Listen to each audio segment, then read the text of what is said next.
Austin Police Chief Art Acevedo today fired the officer involved in that controversial shooting death of a teenager last year. But Officer Leonardo Quintana lost his job for drinking and driving. Shannon Wolfson has more.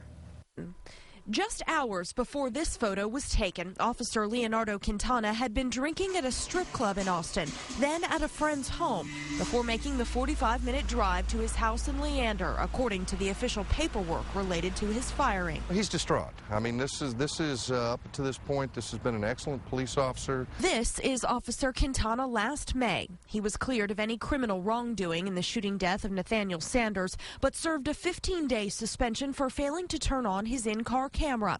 His DWI arrest came just hours after a grueling 6-hour deposition in the Sanders civil lawsuit. The shooting incident had already been resolved, so I would be shocked if that had anything to do with this decision on the DWI. But in Quintana's disciplinary memo, Chief Acevedo says he was disappointed to see Quintana back in front of him on yet another matter.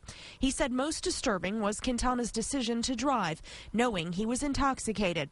And that decision was the result of his desire to have sex with a woman he'd met earlier in the night. Quintana's blood alcohol level at the time of his arrest was more than twice the legal limit. He lived and breathed this career, and at least for now, that career is over, so it's very devastating to him.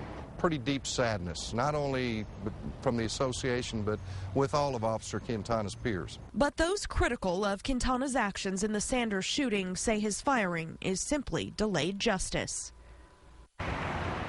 Now, Quintana's attorney says he is the first Austin police officer in more than a decade to be fired for a first-time DWI offense. He said Quintana will appeal this decision. Now, the federal case in the civil lawsuit in the Sanders incident goes to trial in July. Of course, Officer Quintana still facing criminal charges in the DWI matter. We're live at APD headquarters tonight. Shannon Wolfson, KXAN, Austin News.